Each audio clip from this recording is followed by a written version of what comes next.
learning, commentary, laughs, and more care of the most diverse group in the genealogy and family history world. BlackProGen Live. BlackProGen Live.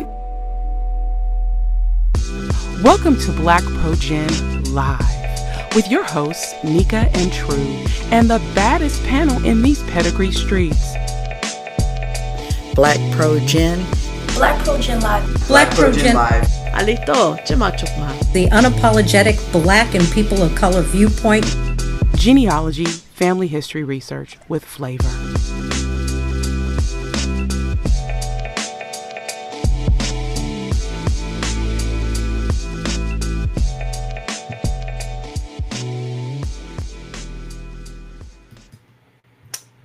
Well.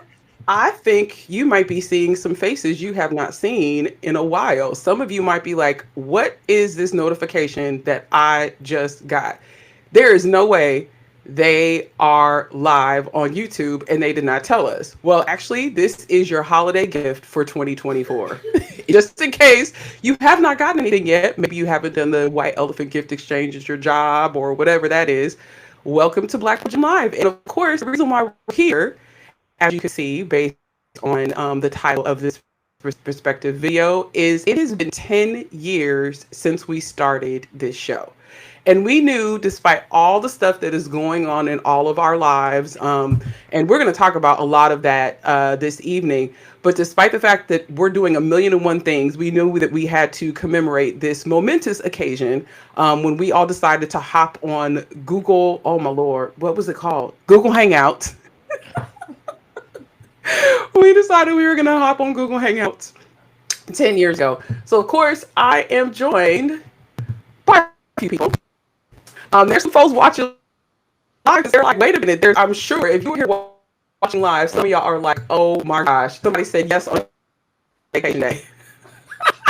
That's okay. Some of y'all might have taken time off during the holidays, right? You might be sliding into the week, right? Maybe taking a couple weeks off, as opposed to me on the other end of doing that. But I'm joined here right now, temporarily. We're gonna have more folks joining us from the panel, but who's here now is me, along with Ellen Fernandez-Sacco, along with True Lewis. Again, some other folks are gonna be joining.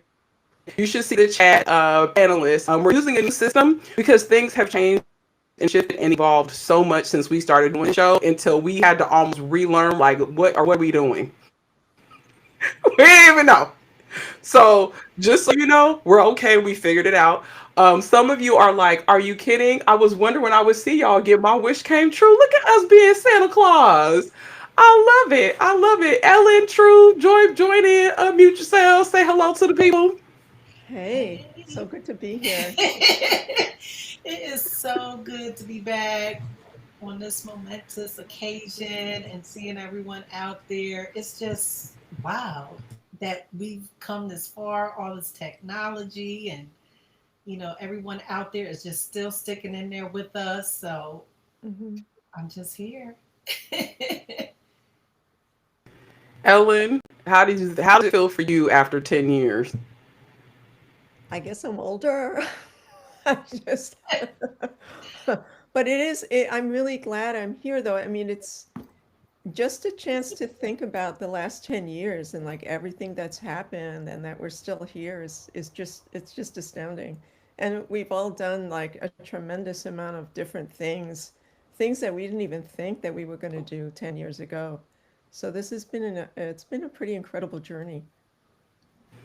I agree. For those of you who are joining, some of you are here live. If you're watching the recording, we're going to see whatever your comments are. I get emails from people all the time. When are you guys going to come back and do BlackProGen Live? We miss you guys. Are you going to add more episodes? Are you going to do more content? And of course, obviously, because we're here, we're doing something right now, but there's a reason why we haven't been with you all. And I think I want to back up a little bit and kind of give a little bit of history of how we even got to this space. So number one, Google Hangouts was like a thing. Just imagine like during the pandemic when everybody was on Clubhouse and listening to audio rooms and doing all that. But at that point, 10 years ago, everyone was kind of jumping on Google Hangouts. And of course, in the genealogy space, we absolutely had to jump on that trend. If you go back and watch the first show, it is, I almost cussed. It's a cluster F. People light ain't right. Folks is just talking, don't know how to mute themselves. You know, a lot of times when people are thinking about starting something like this, whether it's for genealogy or not, they think it has to be perfect out of the gate. And if you've learned anything from us after 100 plus episodes, you know that it was not perfect, that we had to ramp up to get to the place that we're at now. And so, you know, first episode, we're talking about finding your roots, and giving feedback on the research and everything that is there. And I remember Howard Edwards, he was the president of the Genealogy Society that I was part of in Oakland, who has now gone on. He is no longer with us. He actually joined for that episode, that first episode. I don't think Howard ever came back after that. But we just talked about genealogy and family history. And even at that point, you know, I remember having conversations with people about family history and genealogy being on television, and people telling me that they did not think that it was viable, that anybody was going to watch it, that it was going to be boring, everything was going to be about slavery. And we know 10 plus years later that that's not the case, and that things have progressed. Thank you so much. There are people in the chat like chatting and saying thank you. Somebody said, I just finished work, I'm so glad I made it. Right. We didn't tell anybody. Yeah, we didn't give y'all a heads up. Normally we would be like, oh, we gonna do boo. We didn't say nothing. Ask them. I sent them a calendar invite. I was like, we gonna do this on this day. Am I lying? No, and here we are. You know, we're gonna show up and show Right. out every time. But yeah, I get everything you're saying. To me, I'm just still astonished about how far we've come. Like you said, so much growth. How we started, those first year, and then just how it evolved. Just for you getting all your friends together, you know, that have all these different specialties, and we just took it and just kept working at it all through the technology.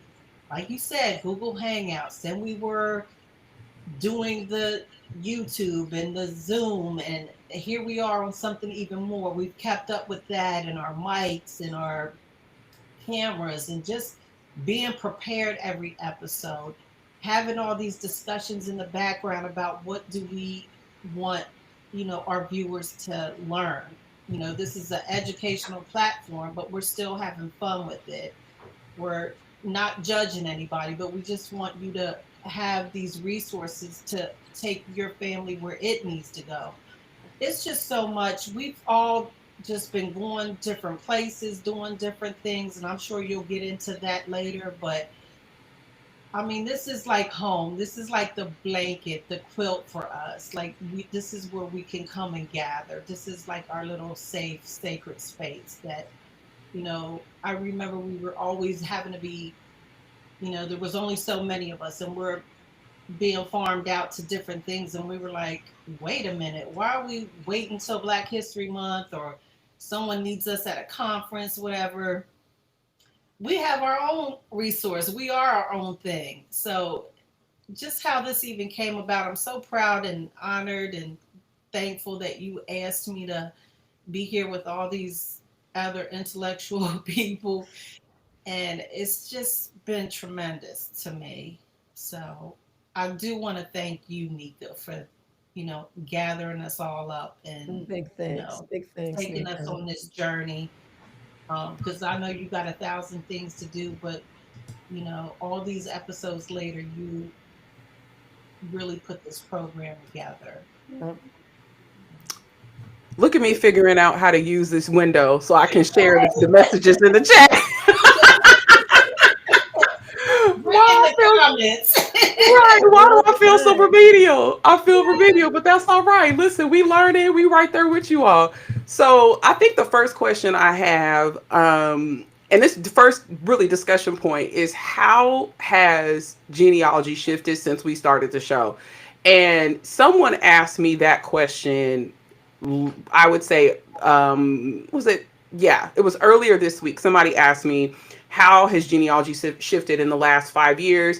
I even had someone ask in the last like 40 plus, almost 50 years, how has genealogy shifted? And even if we qualify it to just the last 10 years, I would say, in my opinion, it's not so much digitization, but it is the access part. It's not just digitizing. I think entities, individuals, repositories, everybody has learned that you cannot just scan something and put it online and expect for people to find it.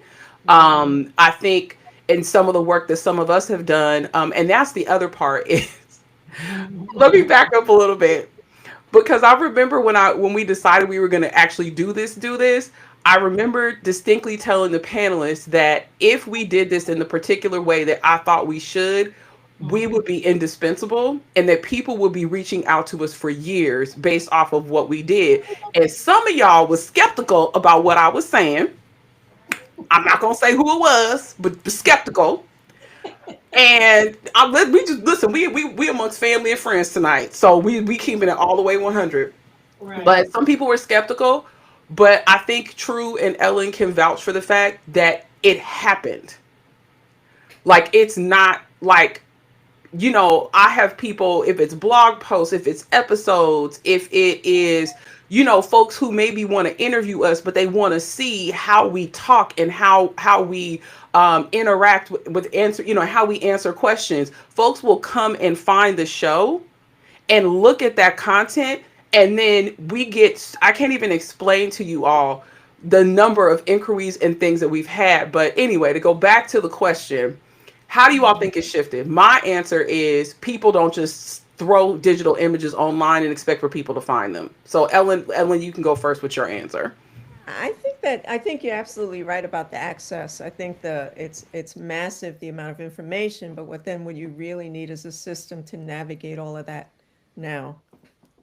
And then the other thing is that a lot of people are working with lists, which don't hardly exist anymore. Mailing lists, for instance, on Yahoo, and that went out the window. And then it became Groups.io. Then you had the explosion of all these Facebook groups, which is a tremendous help for a lot of people.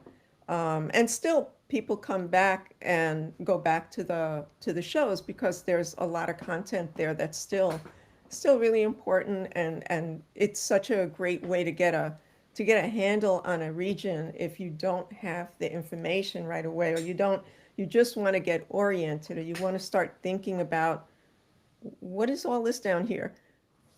I mean, BlackProGen episodes were fabulous for that. Right. True. What do you think? How has genealogy shifted since we started the show? Well, I feel like we were in that age of we were just doing all this online stuff, right? And we got 3 years of our lives taken away.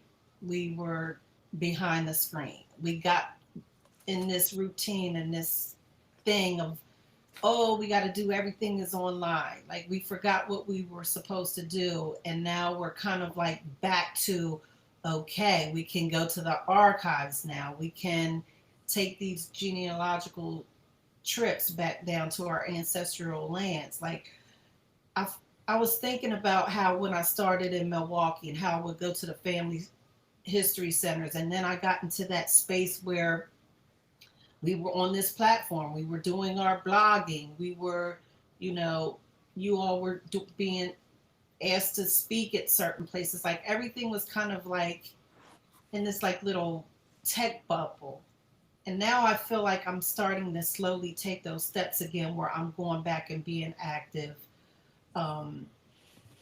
in places, like, doing it how we used to have to do it when the old folks started. You had to go somewhere. You had to go to the library. You had to go to the archives and whatnot. I just feel like, because I'm always in that tech mode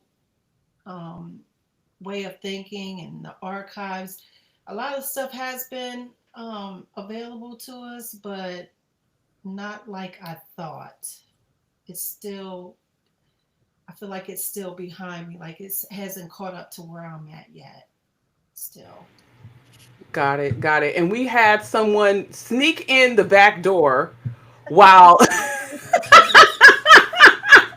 Yes, she is. Right, right. Let me go ahead and change her name to the name that we know her as, which is Shelly Murphy, um, Dr. aka Murphy. right, right, right, Family Tree Girl. We were wondering where she was, so now we're gonna put you on the spot, Shelly. How do you think genealogy has shifted since we started? And obviously, if you want to give your pleasantries about this being the 10th anniversary, feel free to do that as well. Well, first 10 years, that's huge. Number 1. Think about that. I think about the things that we covered, and I agree with what True said, but I also want to say that we tapped into stuff. I almost cursed, and I'm catching because I know you probably recording, but we tapped into areas that they're not getting anywhere else and down at the table. That you know what I mean? And it's, I won't say hands on, but it is hands on because I think that's where the growth is at for the audience as Yeah. well as ourselves, because we would have learned from each other. No matter how many years you got don't mean a thing, or what you doing or who you work for or whatever, but I think there was always a takeaway. But I think we gave, I mean, where do you see deep dive on anything and you get a damn shit in hell with it? And what I'm saying is because that's what we all were experiencing and feeling. Yeah. And yes, the technology helped. I agree with True 100% on that, but that's now a convenience. And online is a convenience. And I think people, and that's why we have Vicky teaching too, community research classes, at Maggie, because don't miss that opportunity because not everything is online. So I'm running in line with what, True was saying, and the technology can fool you. But I think where we went was needed, and I think there's still places we need to go, and things like that. So kudos to for the folks that were hanging with us besides the panel and you, Nika, as well. So I give accolades to everybody on that because we hung with it. Even if we didn't agree with everything, we were still there and showed up and shared. And Yeah. for me, that is the legacy, even though it's 10 years, but that is a legacy that I say I'm proud of being, have been part of.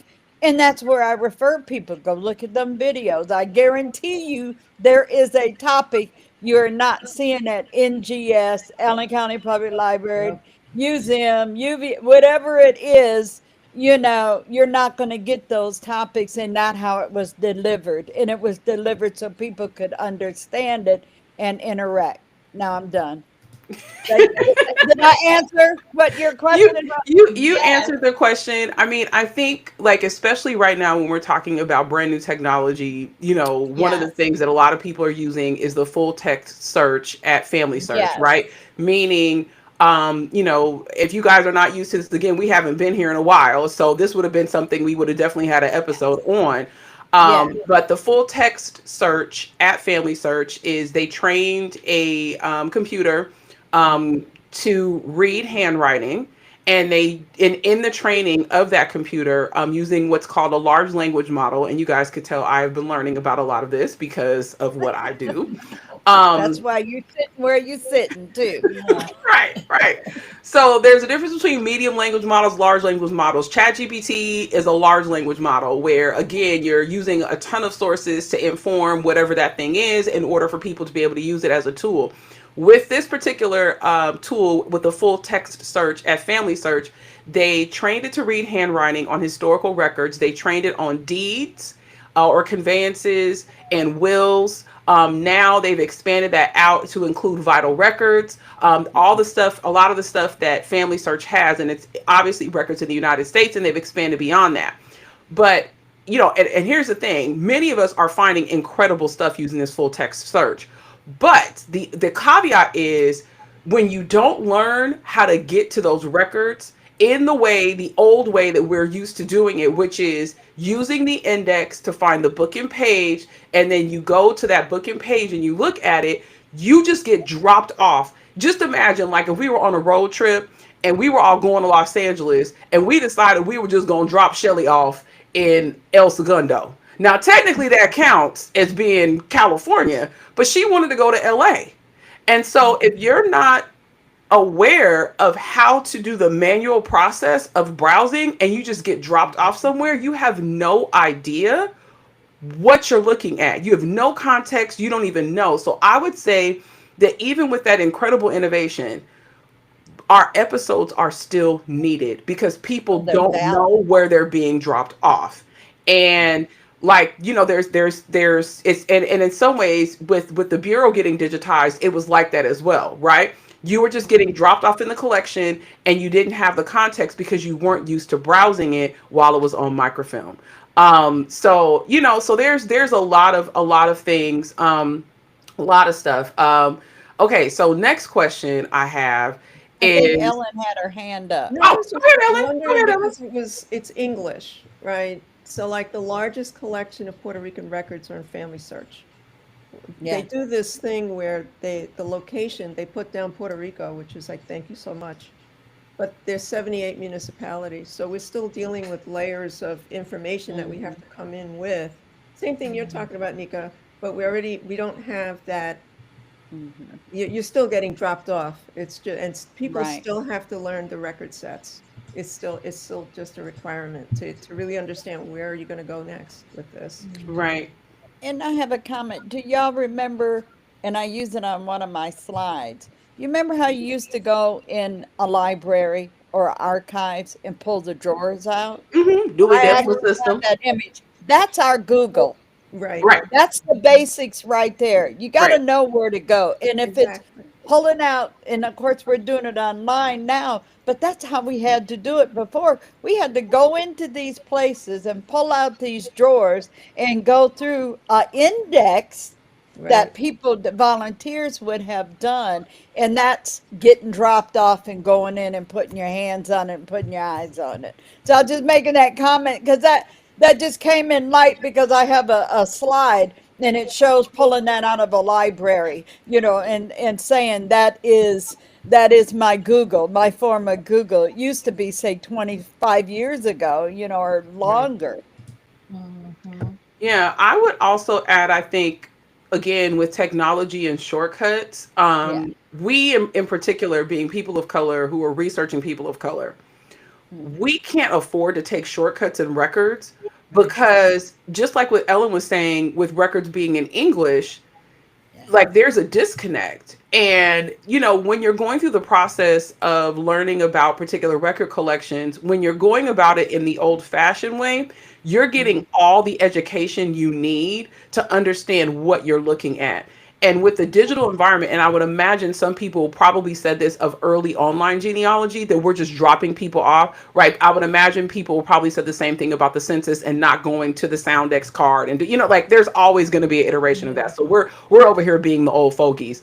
But the other the other aspect It's of the it though, basics that get you further, though. it is, but Oh, but yeah. that's the thing. That's why this show is evergreen. That's the term Yeah. that's used. That's why it's evergreen. Is because you ain't gonna never not need the descriptive pamphlet, as the elders say, for the Freedmen's Bureau.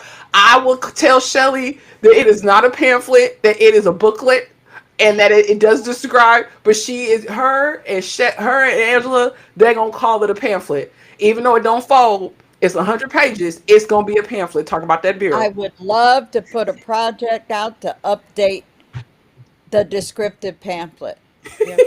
She still said booklet. pamphlet. But what I'm saying is, because there's so much we can add now, because the last several years we all have been diving in there, Right. and instead of just saying, "Oh, they're letters," what kind of What letters? kind of letters? Just Well, give a and little the other phenomenon we discovered, which was what we call ghost field offices. So, like, Mm. that's the other thing, right? Like, that's gonna be a I don't even know You how know, long I got project. one, right? A Right. big one. So for context, we're talking about medium language models. You guys have learned about that. You've learned about large language models, handwriting recognition. Okay, so let's drop off another gem for you all. In us doing Freedmen's Bureau research, and definitely hats off to Shelly, because during the pandemic, she's maintained a group who's gone through the Freedmen's Bureau every single Friday for pretty much the entire time. And I think we can 21. segue. Right. I think we can segue into like what we all have been doing, since maybe the last show or just in general. But Shelly's had a group that meets every Friday. If you're interested in joining the Freedmen's Bureau Friday group, be sure to like the Finding Enslaved Laborers at UVA Facebook page. That Facebook page always has the login information for Freedmen's Bureau Fridays. If you're a part of my Patreon, that is something that we share all the time. In fact, I would say a big chunk of the people that come to Freedmen's Bureau Fridays are on my Patreon. Yeah. But one of the things we discovered in going through the Bureau records is, you have a high level of what the field offices were. We even have mappingthefreedmensbureau.com. Angela, Walton Raji, and Tony Carrier created that site where they just went through all the guides, mapped out all the locations of the Bureau based on the guides. But I discovered, actually, it was Patreon. That's what it was. It was the group on Patreon where we did a case study, and we were looking for Betsy.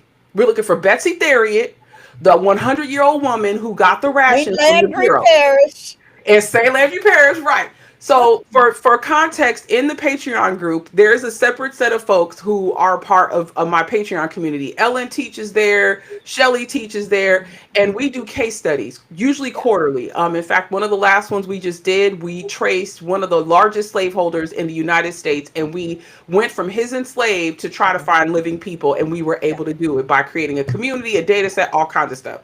But one of our early case studies was on a woman named Betsy Theriot, who was 100 years old, getting rations from the Bureau in 1867. And me and Shelly challenged the group with trying to find more records on her in the Bureau outside of those rations. And we started going through the roll of microfilm. And they kept talking about a field office in wherever the parish was that did not have one, like based on the guide. No field office. Like we went and looked, it did not exist. And I'm like, why do they keep referring to this field office if it didn't exist? So then I had this crazy theory, and y'all know once I get crazy theories, it just be doing stuff. I was Strap like, in and go on the ride. right. And usually my co-conspirator is Shelly. Typically she is. I got a new one. Right. So Shelly, I'll call Shelly. I'm like, girl, and she'll be like, what you done did now? That's usually how the conversation starts. Yeah. So when I went through the roster of all the Freedmen's Bureau officials for the state of Louisiana, I was finding field offices that were not a part of the guide, you guys. Wow.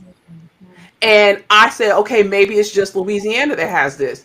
No, I went to Arkansas, they had it. I went to Alabama. In fact, when I did Alabama, I text True and was like, girl, they had a Freedmen's Bureau office where her family was from. Because she didn't even think they had one.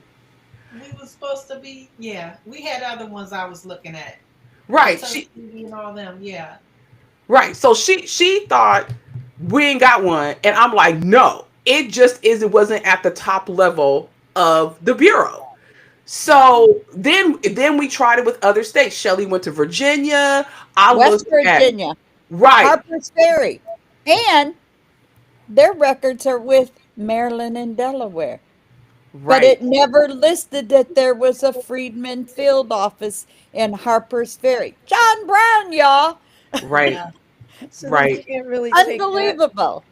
So anyway, yes. Go ahead, Ellen. No, just thinking about just like, so then you can't really take a finding aid at just like as it is. I mean, you have to question how comprehensive is it, because they can only do so everything. much. They're inventorying a collection for whoever's going to come to see it, for researchers. They can't tell you every little thing that's in there. Well, and let me tremendous amount of information. I mean, this is really useful to have. Well, and let me tell you this. So, because me and Shelly, again, is my co-conspirator. So I've been playing around with language models and looking at Notebook LM, which is a Google product, right? It's based off of Gemini, which is their sort of chat GPT.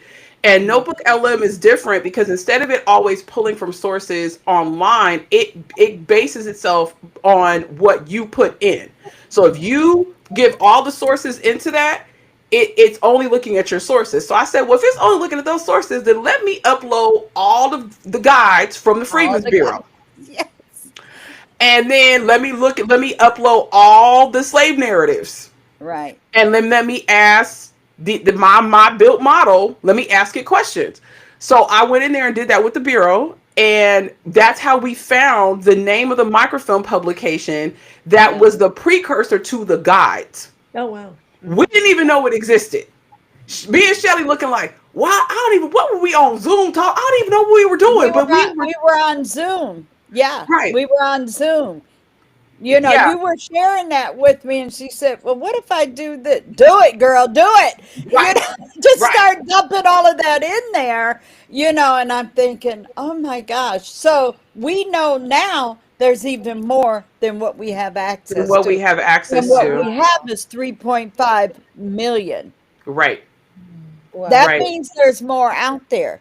Because in that 3.5 million, I don't even think little old Harper's Ferry is included in Well, there. and It it might probably be, isn't. Yeah, no, but it isn't we got to because get it out there on the yeah, map that's so mostly people labor can see it. contracts. That's anything Yeah, that's listing. everything. So Yeah. we know there's more names in there. But again, I share this example. I share the other ones. Like, don't be scared of technology, you all, because here's the thing: if we were scared of technology, we would have never done this. We would have never done the show. We would not be playing around with new ways to, to try to get information. I mean, all of us, I would, again, that's just what we do. And what have we been doing? I can tell, well, actually, because all of y'all going to be entirely too modest. Let me tell y'all what they've been doing because they ain't going to say nothing. So, True Ann been out here cutting up at DAR. That's what she's been doing. Under the radar, she done ran the podcast. Yes. They Nationally, the national DAR, as in the she is National in there. Society of the Daughters of the American Revolution. True has run the national podcast, and y'all probably ain't even know that your black progeny was doing that. Right. Don't even be acting, don't look over there acting humble and stuff. I'm gonna brag on y'all. So she been doing that. She kind of hung up her hat a little bit with some of the state level stuff, but she's ascended there. She's Shelly still has there. been kicking butt and taking names as the descendant researcher at the University of Virginia. We have a whole episode of History Unscripted where we talk about the project that Shelly does. So she is still a part of that. Shelly's even worked at the International African American Museum. She's in a role there now as a consultant. The museum that a lot of you all found out about on TikTok because there was an article done and you kept sharing the story and sending it to me like I don't know who the people are and my friend work at the museum. So I done seen it. So Monthly podcast, the third right, Saturday of every month, you know, and everybody just enjoy it, you know. And right. again, it's about what we give. Yes. It's what Yes. we give. And I'm not saying that we got to get something back. What we're saying is what we give, y'all got to take. Because what did you say about everybody here got X amount of years?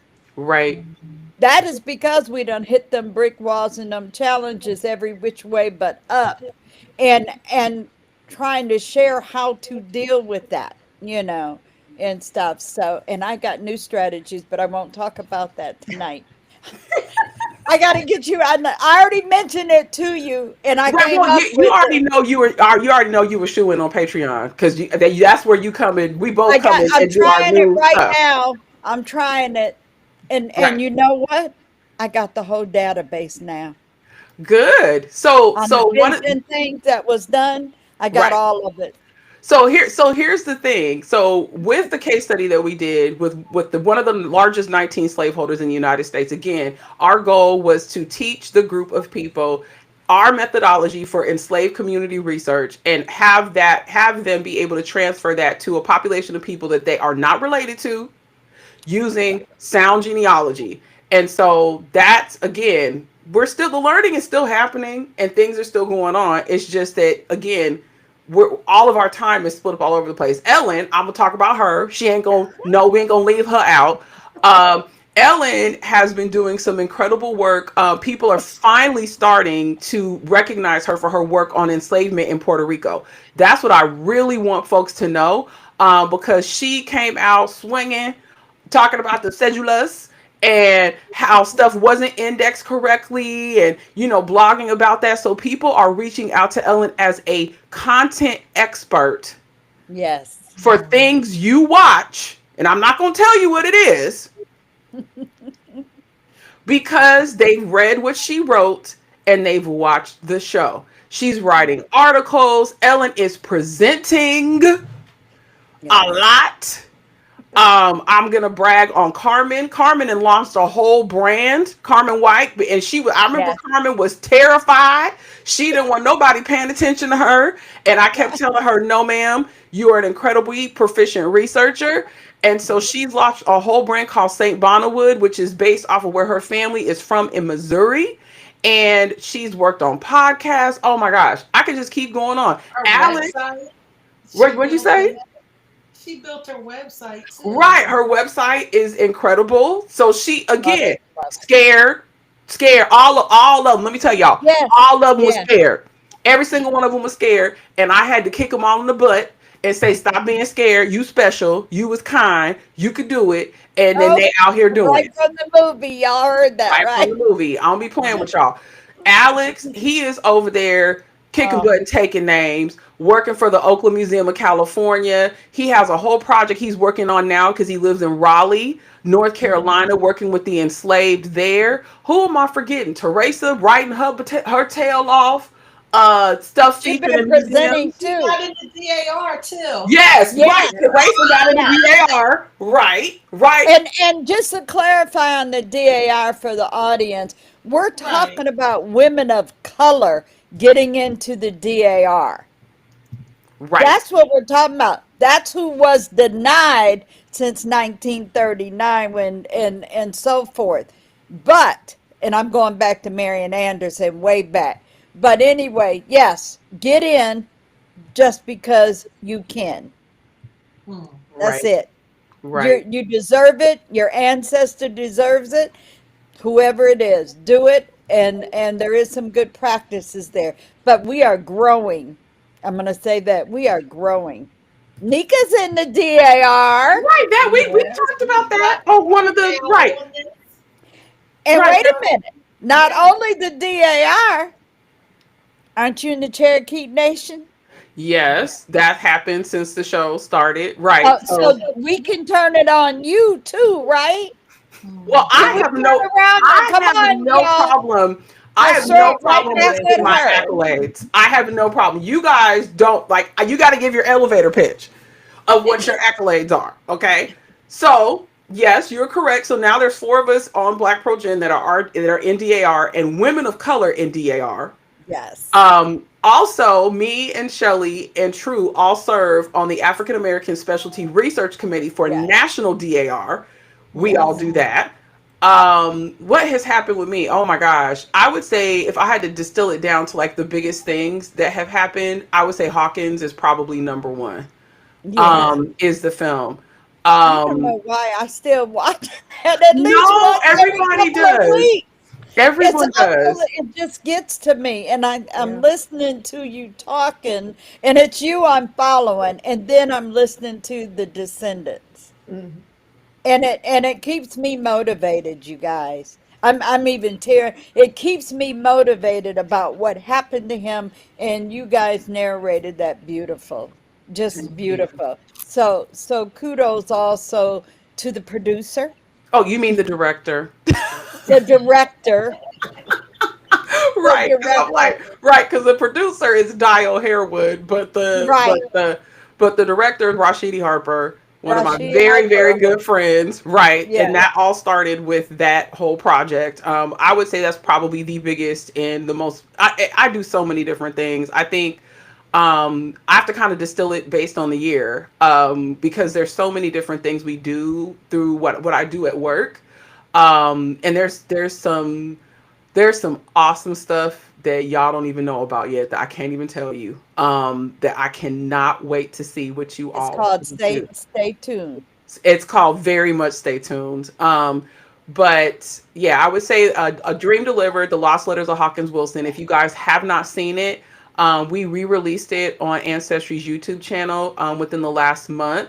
It was so interesting because I thought so many people had seen it, but then when we released it on the YouTube channel, I recognized so many folks who had not seen it because people were texting me like it had just came out, and I'm like, this was 2 years ago. So if you haven't seen it, please spend the 29 minutes. And one of the biggest pieces of feedback we always get is that you guys never do anything for regular people. Or everybody has to be a celebrity. And I think with that film, it really showed that they were people just like us, and that they still had the same research challenges, and that their ancestors still face the same things. Right. I would say that's definitely a highlight for me. I would say Trash 250 is probably right up there.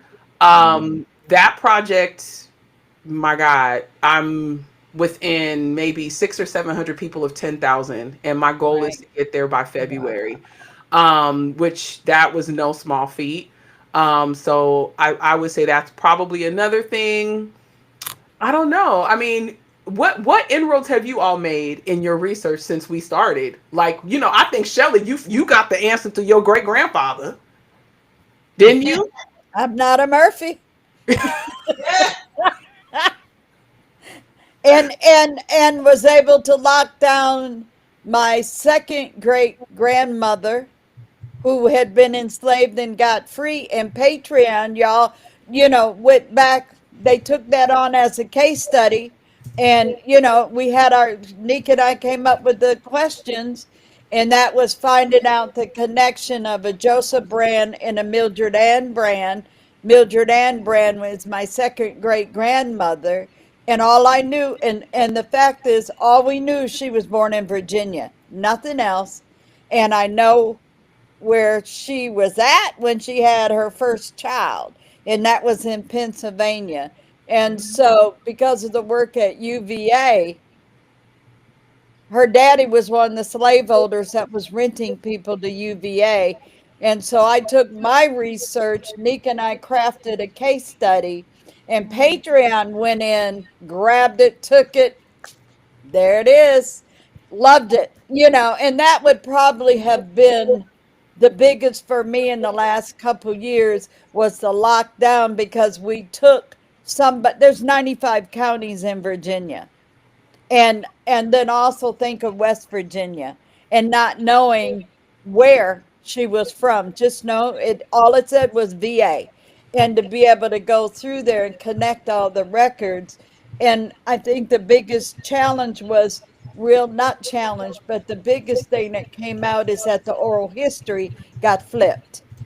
And so I actually did a talk on legacy about it flipping. But what happened, it comes from me going back through what they did on the case study and then went in and had a talk with Mama, and she said it got flipped. And I think that's a critical lesson for all of us to learn on oral history. Who's giving it? When are they giving it? And where are they giving it? And to look at all those aspects. But that would probably be my biggest thing is the Murphy and finding the second great grandparent, that was enslaved. And I was on national TV on two She channels right. I was on about to the say same Shelley. day. Right. Thank you, because I can't remember everything. You Shelley was called it on. out. You She said was on CNN, and she and was the on Today Show on and the June Today 15th. Show. Yes, she was for Yes. her work Yes. with the International African American Museum. Right. I'm telling y'all, if y'all paying attention, because people will text me like, y'all everywhere. We are We everywhere, are which is everywhere. why someone in the chat they asked, they said, any chance y'all come back to YouTube maybe once a month? I don't know if I can wrangle these people once a month, y'all, because everybody is all over the place. I could barely get these three here today. Um, it's a lot. It's a lot. So I would say, True, what inroads have you made? What are some of the major finds you've had in your research since we started? I just think that a lot of it I've been working really um, closely on Daddy with his World Focus. War II history, because for some Mhm. reason that is Daddy's focus. Like that is what made Daddy. Like there were things that happened before that time, and then after that, him being in Normandy. So when we got like some of his morning reports, I think that happened while we've been on BlackProGen and off. Mhm. So taking time to do. But those morning reports told me a lot. And because of my son that served in Iraq and Afghanistan in '04, and I think Eddie went again in the middle 2000s there, we got that Google map and we started pinpointing where Daddy Ah. was in Belgium, Mhm. what part of the out, those five landing points. So that right now is like my priority, and what's going to be a whole other thing that I'm working on is when I got those morning reports, um, because that's leading up to something else for me in the upcoming here. So um, I think that was like the most important thing, is because I Mhm. actually got to, like, you hear all these things that I have Daddy recorded saying and things that I've written down. But then when you see it in black and white, just like when you get a record for your ancestor, whether it's a birth certificate or that morning report, like you see it there. And it's taken a lot to analyze all of that stuff, and keep his timeline from there, from when he got enlisted in '42 all the way until he came back. But I find it good for me that Eddie is helping me, because I want the public to visualize and see Daddy there. Um, I want you to hear it. I want you to see it. I want you to smell it. I want you to Mhm. feel it. So Mhm. Eddie's never really like been that genealogist, but this kind of like is something that he's wants to work with me on, and Mm. he's getting involved, and now I think he's really kind of understanding about what it is that I'm doing and why this is important for his daughter and his nieces, you know Yeah, to continue that's Yeah. when I'm awesome. not around. So it's Right. basically that, it's this World War II research and trying to really put it together. um, Ellen, what would you say? What inroads have you made since we started the show? And we had that show on finding your African connection, and I was thinking like, oh my God, with these percentages, I'm never going to find this person. And actually, I did find him, and it was really astounding. And it was because I had been looking at my great grandfather's line, and there's some um, naming issues in there, and people swapping names and doing whatnot. And then going back, and then somebody else was researching, and I had only gotten to a certain point, and because when somebody sent me, they sent me something that they were looking at on Family Search. I was like my cousin Miguel Valentin, and I believe it's Liz Ceballos. They were also working on a different part of these Carrillo lines. So then I found out that my fifth great grandfather died. So then I looked him up, and then there was the name of my sixth great grandfather. And when I got his certificate, he turned not a certificate, but he came from Guinea and West Africa, and it's so rare to Mm, get a specific location rather than just Yes. Africa. I can't tell you how many times I see Africa, Africa, and I'd be Yeah. going like, oh my gosh, what else can we find to make it more specific a location when we find these ancestors? So that was pretty amazing because it just confirmed for me this whole history that was just suppressed in my family, and remembering things, like it got covered in the NBC News, and Teresa also appears in there about Latinos discovering this aspect of their ancestry. And one of the things I spoke to was just how this insistence on whiteness and this colorism just pushed this away. Like, how long did it take to forget this ancestor? Why mm, didn't I not know this man's name? I mean, Right. there's a lot of stuff that happened, and people have their reasons, I guess, for trying to survive. And I don't Mhm. come from rich people, so I know that there wasn't a way. Right. Sometimes the best way to get through something, you say nothing. and you keep going. You keep going, Mm, and if you have time, if there's something that happens at a certain point, then maybe you can get back to that thing and then unpack it when Back. you have that moment. I'm the Mm. generation that has that moment. Mm. So it's been mm, really amazing to me to have that. Now I went looking for my step uncle. Well, this is my aunt's second husband. Um, and then I find that he has an African ancestor in San German. So I've been looking at that man change his name 5 times. So Oh, I'm looking for Jose Quinones, Jose, what was the other? There was some other surnames. It goes back and forth. But when you line everything up, you could see, no, we're talking about the same guy. We're just, he's just dumping the name at a certain point because people decide, I'm not identifying with that anymore. I'm not doing that anymore. I'm right. taking a name.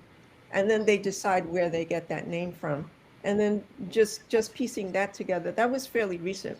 But I was very, very excited to find Juan Jose Carrillo, my sixth great grandfather, and his and his wife, and they're all. I come from enslaved people and the enslaver, Yeah. so for me, oh it's yeah. important to write about all of it. Hmm. Tell those Yeah, stories. yeah, Right. And I think you raise an important point too. I remember when we went on that whole journey to see if we can find our African person and we were all super skeptical, but Ellen kept looking. You know what I mean? And I think all of us have encountered, we at least have a location, but she's the one that had the hardest chance likely of finding somebody and she was the one that found it. And she Um finds it. Yes. right, right. Yeah. I mean there's so much to be said. I think the next question I have is, what would you tell yourself then that you know now when we first started this? Oh, me. The fact that you all like, I'll go first. I don't know how to answer that. what would you tell Wait, what I yourself? know now that I should have knew back then? Not so much should have, but like, let's say you have a time machine and you can go back to when we first started this. You know, obviously we didn't know descendant movements were going to be a thing. You know, we didn't know that we were going to get things like the full text search or chat gpt or large language models or even the ability to search through the freedmen's bureau by typing in a name, or even that it was digitized. Yeah. We didn't know any of that stuff. And oh, we somebody is coming in. Look, did you The babies. look at my baby here? My it's so good to see baby you. Yes. You know, this feels like 10 years ago. You walk in the room Yes, and it everyone is. applauds. I love that. I love that. I know my hair was looking crazy You back look then. good. You look here. good. Oh, I'm hugging you. Oh, mwah. Right, my Hello, baby who ain't a baby no Baby. more. He's so definitely cute. not the No, it's no baby baby. anymore. Right, He is right. My grown baby, up. so Awesome. my baby, y'all, my baby is Now, so wait my a minute. baby is That southern grown. air will do that to you. It sure will. My baby over there taken care of, relaxed, loved on. Trying to be married and stuff. Um, I mean, so I gotta ask you the first question. Go ahead. We've been asking several questions. Well, first of all, how does it feel for you that this has been 10 years? Because you are always gonna say something very astute, because that's just who you are. I think that the biggest thing for me is honored and absolutely assured that the work that we put in, prior to the 10 years of Black ProGen's first episode, but just the fact that we all have been doing so much good work in the meantime. Um, so assuring, so assuring. I think I've said this on the show, but I know I've said this to each of you one on one. But to have literally grown up underneath each of you was the biggest honor. I mean, one of the biggest honors of my life and career. Truly, I mean, this show has gone on my CV for so long at this point, and it has just opened up so many doors for myself and so many others. Oh, that's And wonderful. so that part, I mean, is just one of the biggest honors. It's been a pleasure, a journey to be a part of this, but to have watched all of our different trajectories just continue to expand. And I can't say that without shouting out my big sister Nika Sewell Smith, Yes. for really leading this ship when it went many different directions and always honed it in, always brought us closer to our goals. And so I'm just so thankful and so honored to be able to be part of that. My baby sound like a grown man. Don't he sound like a grown man? He didn't grow. He didn't grew it up. He grew it up. He done He grew grew it up. We all. It's just crazy that 10 years, like between him and Willie, it's like they were really literally Yes. babies. Willie And like, graduated. Willie I done got 2 know. degrees. Right. Right. Two. It's just, I Yeah. wonder how they're going to like. I wonder when they came in with us that they were like, "Ooh, all these old people and I oh don't my think goodness, so. the music No, choice." but And true. all I this was insistent. I was insistent. Shelly knows. I was insistent that it had to be multi-generational. I was Yep. not It gonna have had it to. be that, right. but We was to go be that, to Yeah. stay and that long. the elders were feeling some type of way because it was That's who we multi-generational. need. We gotta I have know. them. I'm just Oh saying, yeah. my whole point is Yeah. that they grew up with us, but Yes. I'm just wondering how did they think that this was going to last this long? Was this just like a fling, But or yes. oh, we're just going to do this for a minute and then we're going to hop out? And look at this, like we've seen them grow into men, literally. Yes. Like this still is just crazy to me on so many levels. I love And it. how mature they are and how they started. Like I wanted to start when they started. Yes. And we was like, I was kind of like living my dream through them as well. Because you know what I'm saying? I had to wait till I was like 30, even though we've had these increments from 9 to we're in our 20s, but I couldn't really do nothing. But then when life comes at you fast at 30, Yeah. you buckle down and do this. But they started out as young people and they had support. Yeah. I know Willie, his grandmother, like I know I was winging it, but they've had this really expansive community behind them. And I'm just so proud. Lord have mercy, help me, Jesus. Yes. And why you sounding like an elder when they be summoning Jesus and it's always Lord have mercy, Exactly. help me. Lord have mercy. Listen, Lord I'm have owning mercy. it. 60 is knocking on the door, and I'm all for it because look, we already know it's in good hands. Right. Right. So, D. Alexander Traps Shabala. You have to do right. You know you're in my phone by your whole entire name, and I know you hate it.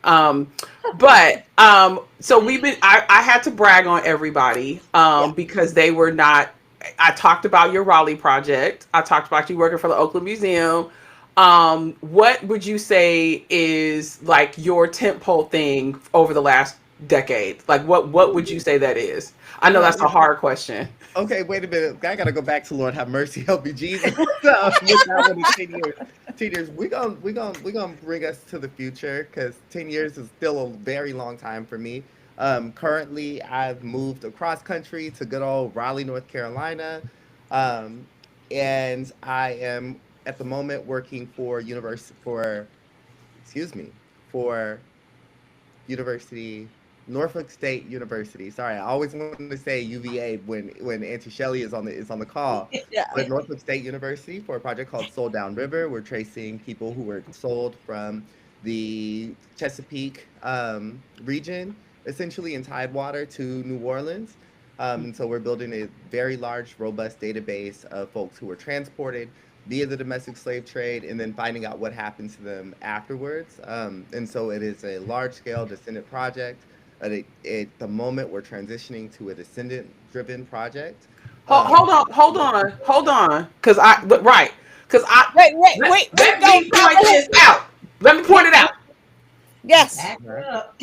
I need y'all to understand. Yes. When we started this, when we started BlackProGen, nobody was in this space. Now it's people with 3, 4, 5, 10, 20 times more subscribers than I have that have jumped in the pool doing this. They're not talking specifically to us. Periodically, they will talk to us, but they don't stay talking to us. Yep. I will say again, if you were listening closely, you have heard what? 4 of us talk about descendant projects. Yes. We talked about it from the vantage point of Ellen, what she's doing in Puerto Rico, what Yeah. Shelly does for UVA, what I'm doing for Trash 250. Now, Alex did slip slide it all up in here, talking about Mm. North Carolina to New Orleans. If you're paying attention, we are still leading, even though we ain't on the, get this. I need y'all to understand this.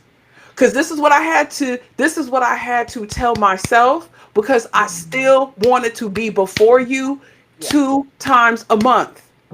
Yeah. Yeah. We had to broaden our mind field. Mm. Mhm. We could have easily stayed on YouTube talking to y'all. And it's not to say that we don't want to. We love being here with each other and we love being here Oh, with yeah. you all. But Yes. we knew that we would be more effective if Mhm. we broadened our mind field. Yes. We knew that we had to do that, which then meant we had to leave the nest. If your children stay at home and don't never leave you, how they Mm. really grown? Mm.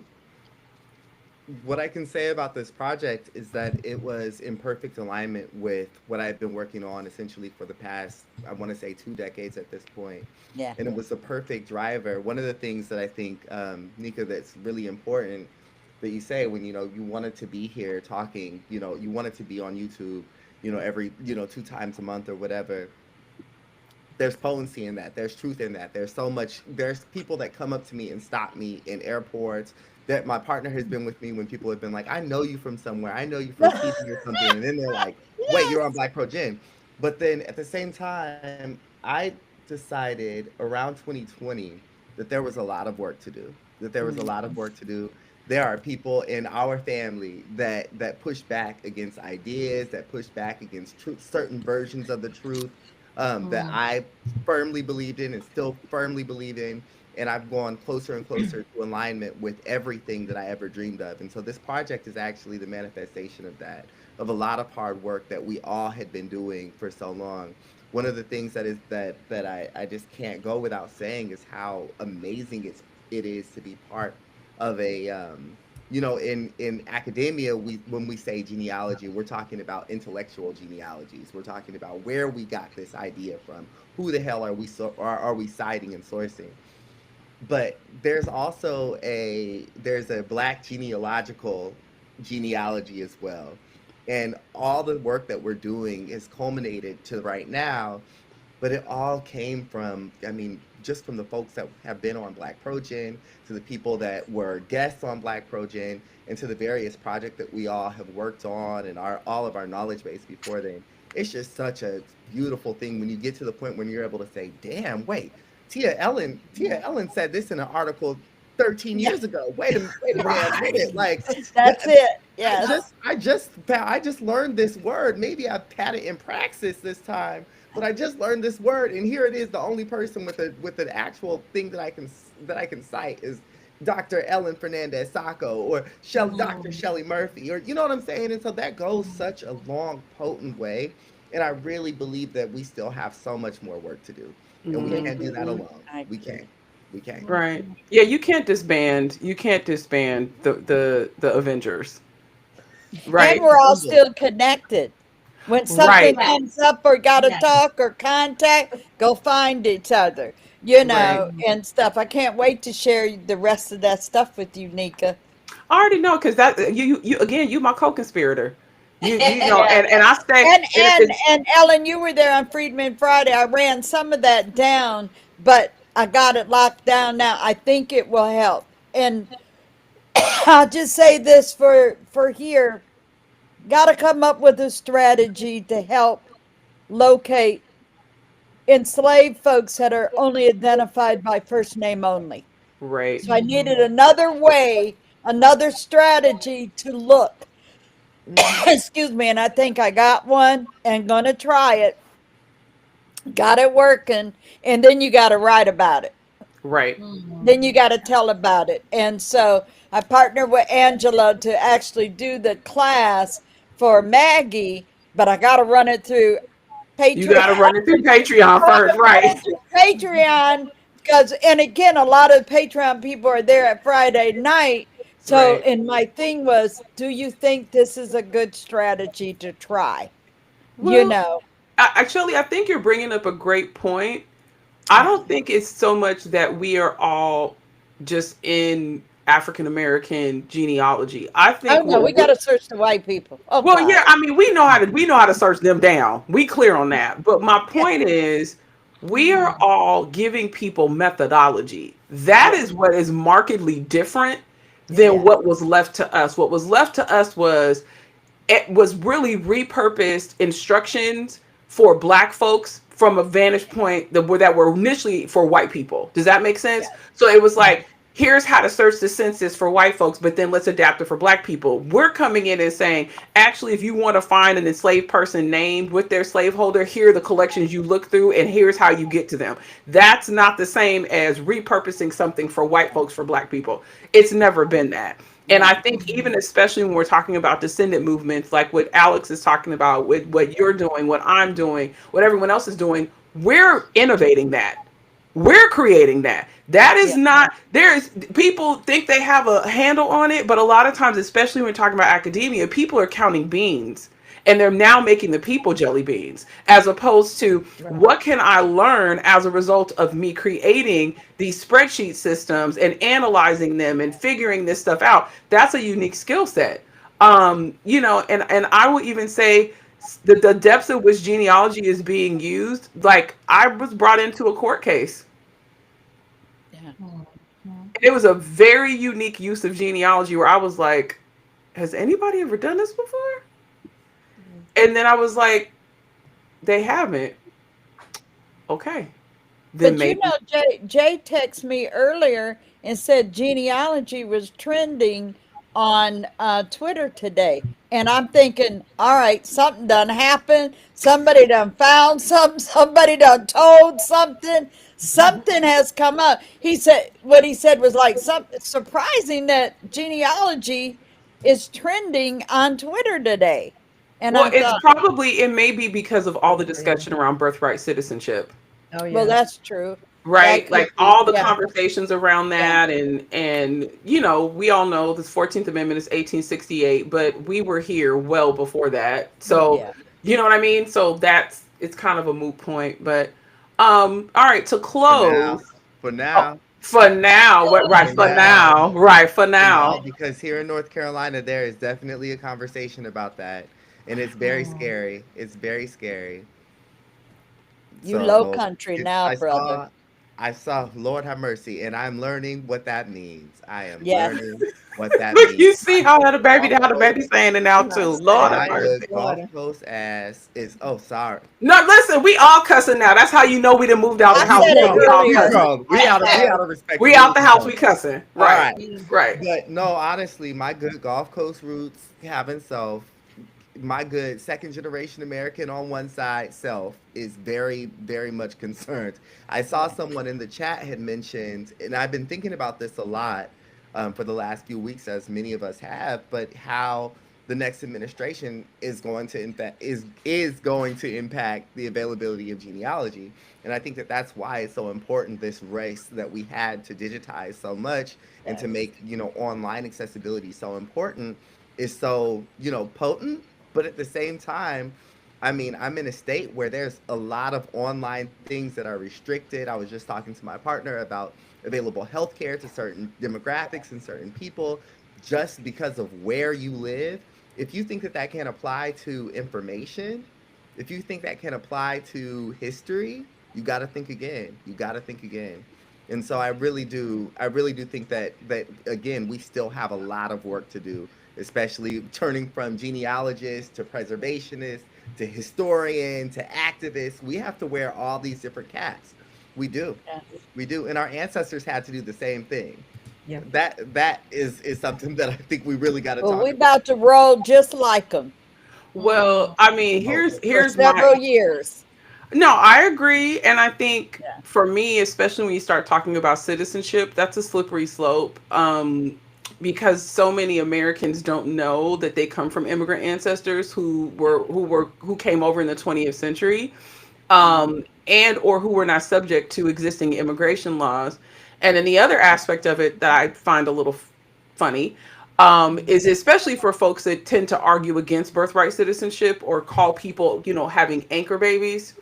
Right. I always like to remind those individuals about the fact that their Confederate ancestors actually rescinded their citizenship by joining the Confederacy because of their treasonous act, and then had to take oaths of allegiance back to the United States in order for them to be enfranchised to vote. So if you really want to fight that fight around citizenship, try us, because all of these records are digitized. And here's the other part, is that they protected the wealthy Oh, with yeah. those.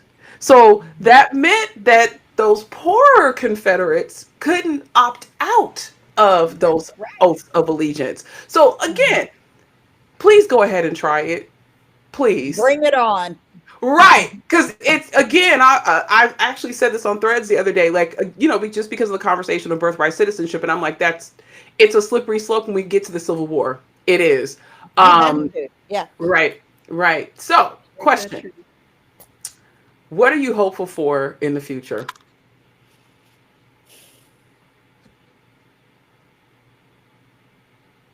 Yeah, people realize just how much of a mix they really are. This whole idea of purity that people are dragging around like a dead body from 1900 got to go, you know? Hmm. It's a good point.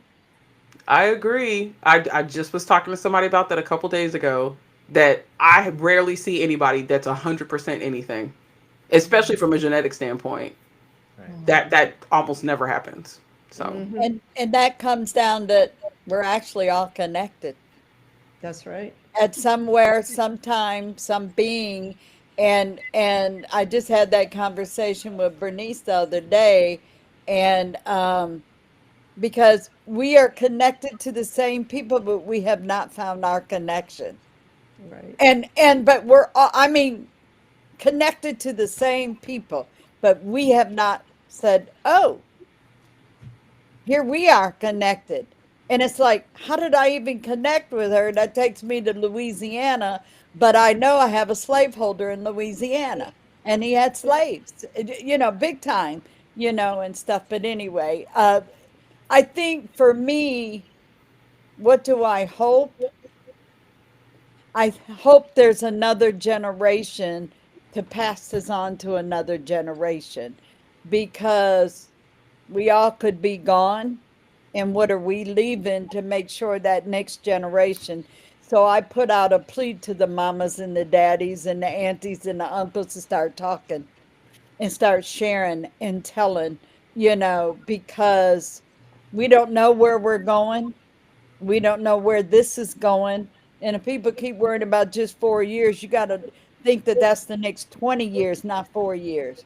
You don't know what the impacts are going to be, because I worry that we're not going to have access. And I'm talking NARA and so forth and so right, forth. Yeah. And so that the federal funding is going to be cut. And so that's a worry that people, my thing would be, wake up, go get it now. Just go get it now, and stuff. And I just hope people don't wait. Just get it. Just get it. And I'm glad to be connected with all of y'all wherever that is. right. So that's my point. True, Alex. I I can go ahead. I think that one of the things that I'm most hopeful for right now is for our community to continue to grow and expand, to grow beyond what it has been, to grow beyond what it is now, in every sense of the word. I mean, from numbers of just people, being interested in being involved and having the capacity to learn, which is the most important part. We've seen, BlackProGen is so funny when you really look back on it. BlackProGen was the first of its kind for regular, real world people to talk about real world ancestry from such an intimate perspective, but with the intention of spreading information about how to get it, you know? Yes. Mm. That's the And give. then, and then, Right. I feel like around 2020, something like something just switched that a lot of a a very vaguely defined community can be very porous, right? And so charlatans slipped in, people with misinformation slipped in, people with hidden agendas slipped in, and they really Mm-hmm. ran with it. If you look at Black genealogy as a hashtag, it's a it's a lot of landmines. And unfortunately, because of the digital age, everybody is susceptible to it at every level of education, at every walk of experience. It's very And true. that part gets for the last few years. I've been very quiet because how do you compete with that? How do you keep having the hope to fight against misinformation? How do you have the hope to fight against just the blasphemy out there lying on our ancestors' names, right? Yes. And recently I've had to revive that hope because I understand the power that this work does have. um, and so I'm very hopeful for expansion for all of us, whatever the politic around it may be. I know everybody's politic ain't gonna be radical and black in Oakland, California. I get it. However, I do hope that we see how interconnected all of this work is, and how much of it depends on us working together. That none of us can be the forefront face all the time. We Right. all don't got all the damn answers all the time. What you have We said. don't know every damn thing all the time. And I say this as little Alex, that once cussed everybody out on screen all the time because I knew every damn thing. But we had We your don't all back. know it. We Y'all did. did. Y'all We did. did. Because there was several times where Bernice was ready to go. She, listen, Alex would cut loose and Bernice would be like, ah! She be. Yes, she was. And I also have been gathered. And Yes. I'm so thankful for those moments. And at the same time, I really do hope that we can continue to expand and continue to put our hearts in Yes. this work, together. It has been too long that I've seen some of y'all faces. And that just brought so much joy to me just to be with y'all. And so that makes me even more hopeful for all the work that we have to do. And the other part of my hope is going to go into my politic that has been the same way for the last 15 years. Is I hope that there is a day that our people do not have to work and spend the amount of time, the amount of resources, and the amount of trauma that it takes for us to learn about our histories with the level that all of us on this panel have learned about our histories and all the people we have helped. I hope that there is a day that this is no longer a subject that we have to have. I pray and I fight like hell to make sure that one day in our lifetime that is not going to be the case, or that will be the case rather. Right. Good one. Ellen, true. Hopes for the future. I just think what Alex said there towards the end about, the hope there about, we don't have to be doing all this jumping hoops and, climbing under rocks and climbing ropes just to get where we're at. Because that's my thing. And it ties back again to what Shelley said about we got to go get it and get it now. But I really do hope that somebody comes to their senses and says, okay, we need to put whatever we can find. If it's military, slavery, let their people go. Somebody sit over here and concentrate and just go ahead and put them records, give them access. Because we've been doing all this on the boots running on the ground trying to get all this done. But I'm just hoping that my hope is that somebody does that and somebody go get that 1890 census somewhere because it might not be out when I'm alive, but I hope y'all get it because I really feel like that thing is somewhere. I don't know why I keep on harping on that, but that 1890 census is somewhere. Somebody got it. And just be true to your family. Keep on working on your true roots. That's Yes. what you can do today. That's what you can do now. That's what I'm doing. And I'm going to keep on passing this on, keep talking into the mic to my grandchildren, telling them stuff. I know they're going to be like, I wish I had asked Nanny and Pop Pop that. I'm recording Yes. and just, even if it's 15 minutes a day, 5 minutes, I'm like, hey, y'all, I'm over here. Pop Pop done got on my nerves, but let me tell you something, I'm trying to let them hear me first, get that firsthand account if I'm not Yeah. here. But my main thing is just go ahead with your true roots. Keep on pushing and finding and working on that, and you will be okay because that way you don't have to worry about what did you do, what did you leave behind. Work on that. So, Right. Ellen? Nobody can stop that handing down. I think Mm-mm. it just to be inspired that we can continue to mm, find inspiration in the resilience of our ancestors and that these mm, stories are coming to light now for a reason and that we are finding these people because they're going to help us to survive. I just think it's that way. Um, I hope that that we're not going to come into some horrific next 4 years of whatever is I don't even know how to describe it for what's coming, but that we can still work on this and we can still continue to bring forth these all of this work that everybody here has done. It's been so mm, interesting and I've learned so much from all of you. And at the times when I thought that nobody's going to back me for this, you guys were there, and mm. I really, really, really appreciate that. Ellen about to have us over here crying. I I know. was gonna say, 10 years, like, we really have not fell off the wagon. Like, it's just been amazing. And like I said, even I feel I'm old now. Learned a lot from Alex and Willie, like the younger panelists. Um, yeah. I'm just so glad that it was multi generational because then we still had the elders yelling at us, telling us, no, you don't do it like that. This is how you got to go. You know, and then it was just a lot of back and forth, but it all helped us become who we are.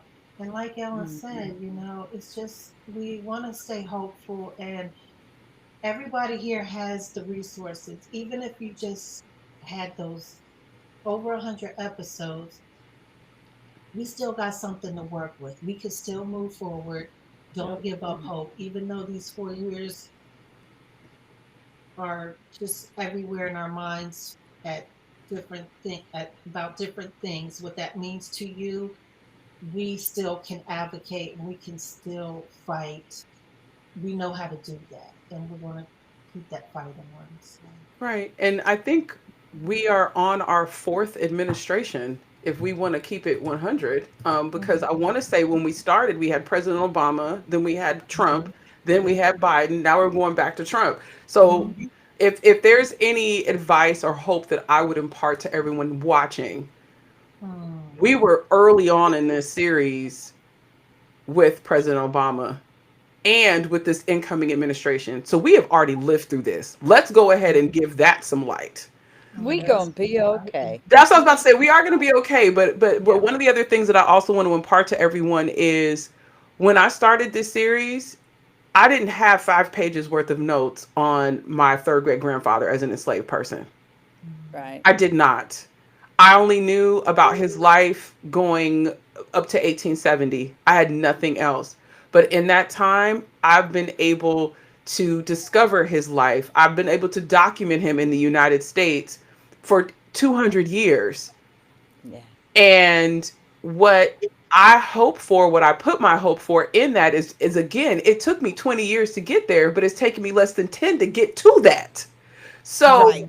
for those of you who are struggling, who are looking for that morsel of trying to find something to make your inroads, maybe you feel the sense of urgency because of the impending administration, or maybe there may be things going on around you. Maybe it's the health of family members, maybe it's someone who is seminal who has passed away.